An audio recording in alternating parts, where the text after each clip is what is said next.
पंजाब तबाह हो रहा है, सिचुएशन आउट ऑफ कंट्रोल होते जा रही है, लोग अपना होश खोते जा रहे हैं और कारण है सिर्फ एक, ड्रग्स। पंजाब के लोग इतने ज़्यादा ड्रग एडिक्ट होते जा रहे हैं कि उन्हें पता ही नहीं है कि वो क्या कर रहे हैं। वो बैठे हैं, सोए हैं, खड़े हैं, वो ज़ॉम्बीज़ की तरह बिहेव करने लगे हैं।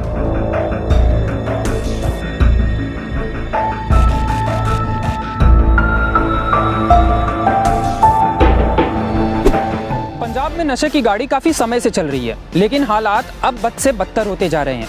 लगभग आधे से ज़्यादा पंजाब जो है वो नशे का शिकार होते जा रहा है। लेकिन इसका क्या कारण हो सकता है? आधा पंजाब कैसे नशेड़ी बनते जा रहा है? तो मुझे ऐसा लगता है कि इसका जो मेन कारण है वो है पंजाब की म्यूज़िक इंडस्ट्री। जिस तरह से वो अपने गानों में ड्रग्स को और वेपन्स को दिखाते हैं, जिस तरह से उसे प्रमोट किया जाता है, वो लोगों को इन्फ्लुएंस ज़रूर करता है ड्रग्स को लेकर। अब आपको ये लग रहा होगा कि जो वहाँ के लोग हैं जो ये नशा कर रहे हैं वो बेरोज़गार होंगे, वो पढ़े लिखे नहीं होंगे, लेकिन इसका उल्टा है।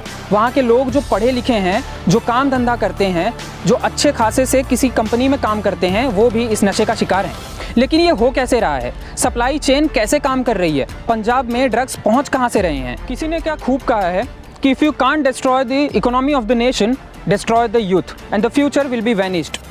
लेकिन ये ड्रग्स कैसे सप्लाई हो रहे हैं, इसकी सप्लाई चेन समझने से पहले ये समझते हैं कि ड्रग्स के टाइप्स कितने होते हैं। पहला होता है सिंथेटिक ड्रग, जो आपको नॉर्मली किसी भी फार्मास्यूटिकल की दुकान पर मिल जाएगा in the form of different medicine. फिर आते हैं चिट्टा और फुक्की, जो आम तरीके पर दूसरे देशों से या खुद ही बनाए जाते हैं।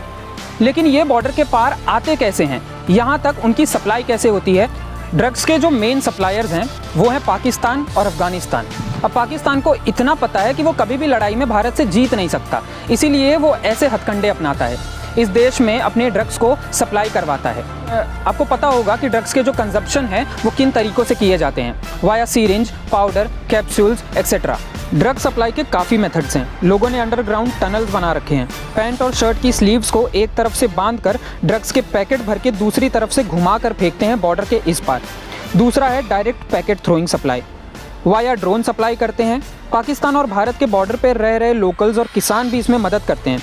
और last but not the least, सीधा नदी तैर कर आते हैं और सप्लाई करते हैं, क्योंकि नदी के किनारे फेंसिंग नहीं होती है। अब आपने पूरा मैकेनिज़्म समझ लिया है, पर आप फील करिए उन माँ बाप के ऊपर क्या बीतती होगी जिनके बच्चे इस ड्रग्स में इन्वॉल्व हैं। उन्हें चैन से बांध कर रखना पड़ता है, क्योंकि उन बच्चों पे कोई कंट्रोल ही नहीं है। केसेस तो ऐसे आए हैं कि जिन कपल के 3-3, 4-4 बच्चे हैं, वो भी तीनों के तीनों या चारों के चारों की डेथ हो गई है सिर्फ और सिर्फ इस ड्रग्स की वजह से।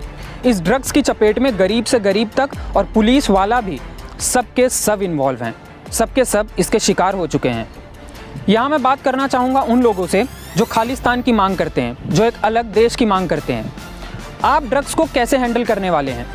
आप क्या गारंटी देंगे कि ड्रग्स खालिस्तान से भारत में नहीं आएंगे? और तीसरा और आखिरी सवाल, क्या आप ड्रग्स के स्कैंडल में इन्वॉल्व नहीं हैं? सब सुनने में कितना बुरा लगता है कि गुरु नानक जी की ज़मीन आज नशे में धंस रही है। वो पंजाबीज़, वो सिख जिन्हें हम कभी हेल्पिंग हैंड बोला करते थे, जिन्हें हम इस नाम से सम्मानित किया करते थे, आज उन्हें नशे से जाना जा रहा है। क्योंकि सिचुएशन कुछ भी हो, कहीं भी कुछ भी हुआ हो, चाहे वो कोविड हो, चाहे कहीं बाढ़ आई हो, सुनामी आई हो, कभी भी वहाँ पर सबसे पहले मदद करने वाला इंसान वो पगड़ी पहना एक सिख हुआ करता था। लेकिन आज उसे एक अलग तरीके से देखा जा रहा है। At the end we want our Punjab back, जहाँ पर वो सिख हमें चाहिए जो नशे ना करते हों, बल्कि कहीं अगर कुछ हुआ हो तो वो सबसे पहले दिखें हमें। सबसे पहले हमें पगड़ी पहना हुआ वो इंसान वहाँ दिखना चाहिए और सबकी मदद करता हुआ होना चाहिए।